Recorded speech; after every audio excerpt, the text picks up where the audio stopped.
अस्सलामु अलैकुम वरहमतुल्लाहि वबरकातुहू। भाई आज आप लोगों को एक सच्ची बात बताने जा रहा हूँ। जो एक नमाजी इंसान था और बेनमाजी इंसान को गलत सोचा तो अल्लाह उसकी इबादत को उससे छीन लिया। कैसे छीना ये पूरे वाक़यात आपको बता रहा हूँ। इससे पहले लाइक कमेंट शेयर और इस सब्सक्राइब कर लेना। आने वाला वीडियो आप लोगों तक पहुँचती रहे, बेल आइकन को भी टिप देना। मेरे भाई एक बंदा था जो अल्लाह का दुनिया में काफ़ी गुनाह के रास्ते में चला है, काफ़ी गुनाह का काम करता था। फिल्म देखना, नाचना, गाना, डांस करना, तरह तरह की गुनाह करना, शराब पीना, इस तरह का ज़िंदगी को गुजारा करता था। एक दिन अल्लाह ने उसे तौफीक अता किया और 5 वक्त की नमाजी बना। कुछ महीने तक का नमाज पढ़ने के बाद उसके अंदर एक गुरूर पैदा हुआ और वो बेनमाजी को कीड़ा मकोड़ा समझने लगा। उसके अंदर एक घमंड, एक गुरूर पैदा हो गया और ये शैतान ने उसके अंदर ये वसवस डाल दिया। जब उसके अंदर ये चीज़ आया तो अल्लाह पाक ने क्या किया, उसकी इबादत उससे छीन लिया, उसकी नमाज उससे छीन लिया। उसकी नमाज, उसकी इबादत जब उससे छिना गया तो फिर से वो उसी ज़िंदगी में चली गई जो ज़िंदगी में वो था।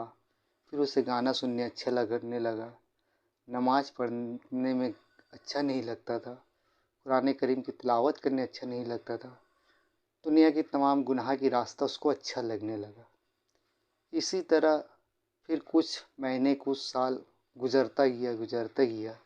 इसी तरह गुजरते गुजरते उसे एक दिन एहसास हुआ, आखिर मैं 5 वक्त की नमाजी था और मैं अल्लाह की इतनी अच्छी इबादत करता था और हर वक्त नमाज पढ़ता था, फिर आज मैं फिर इस गुनाह के रास्ते में क्यों आया।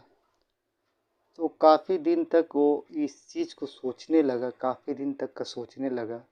सोचते सोचते उसे एहसास हुआ कि मेरे अंदर एक गुरूर पैदा हुआ था। जो गुरूर था, मैंने अल्लाह के बंदे को गलत सोचता था। तो उसको जब ये बात महसूस हुई तो समझ गया कि मैं भी एक दिन वो ज़िंदगी गुजारा था जिस ज़िंदगी में आज आम इंसान भी चल रहे हैं। उसके बाद उसने फिर अल्लाह ने उसको तौफीक दी और नमाज पढ़ा, अल्लाह की इबादत कर रहा, कुरान करीम की तिलावत कर रहा। और इस तरह का गुरूर फिर उसके अंदर पैदा जब हुआ तो उसका एहसास हो गया। उसके बाद उसने क्या किया, फ़ौरन अल्लाह पाक के पास समझ में आया, जब माफ़ी तलब की। काफ़ी हद तक अल्लाह से तौबा करता रहा, तौबा करते रहा, या अल्लाह गुनाह हो गया मुझसे, गलती हो गया, मुझे माफ़ कर दे, मैं तेरे बंदा को गलत सोच बैठा।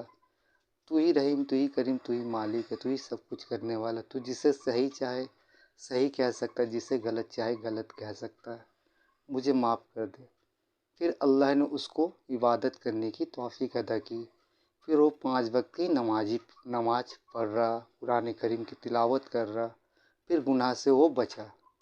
अब सोचिए मेरे भाई, हम लोग जो अल्लाह के बंदे अल्लाह की इबादत करने से पीछे हटते हैं, वो कहते हैं वक्त नहीं है, टाइम नहीं है, नमाज पढ़ नहीं सकते, कुरान करीम की तिलावत नहीं कर सकते। आज अल्लाह की उसी बंदे, एक बंदे, नमाजी बंदे, जब अल्लाह के बंदे को गलत सोचा, अब सोचिए अल्लाह पाक उसके साथ उसकी नमाज को छीन लिया, उसकी इबादत को छीन लिया। इसकी मतलब समझिए अल्लाह पाक कितनी मोहब्बत करते अपने बंदे से। किसी बंदे के दिल में एक गुरूर पैदा हो जाता है तो अल्लाह उससे भी अपने से दूर कर देता है। आप सोचिए, हमें अल्लाह इतनी मोहब्बत करती है, इतना मोहब्बत करते हैं, इसके बावजूद भी हम नमाज पढ़ने से, कुरान करीम की तिलावत करने से हम अपने आप को दूर करते और कहते वक्त नहीं है, टाइम नहीं है। तरह तरह की दुनिया में टाइम देते, फिल्म देखने का, डांस करने का, गाना सुनने का, तमाम गुनाह के रास्ते को इख्तियार करते, पर अल्लाह के हुक्म को नहीं मानते। पर अल्लाह की बंदा, अल्लाह की हुक्म मानने वाला, जब अल्लाह के बंदे को गलत सोचा तो अल्लाह उसकी इबादत को छीन लिया। फिर उसने तौबा किया तो अल्लाह उसे सजदे की तलब अदा किया। तो मेरे भाई, सच्ची बात ये है कि गुनाह के रास्ते को तौबा करे और इबादत के रास्ते में चले, क्योंकि अल्लाह हमें बहुत मोहब्बत करते हैं मेरे भाई, बहुत मोहब्बत। अगर कुछ गलत बात कहा तो माफ़ करना, और मेरे भाई ये वीडियो को ज़्यादा से ज़्यादा शेयर करना ताकि तमाम बंदे तक ये बात पहुंच सके। अल्लाह भाई एक इस्लामिक चैनल है, इसको भी सपोर्ट करना ताकि इसकी भी वीडियो आप लोगों तक पहुंचती रहे। आप लोग प्लीज़ भाई सपोर्ट करना इस चैनल को।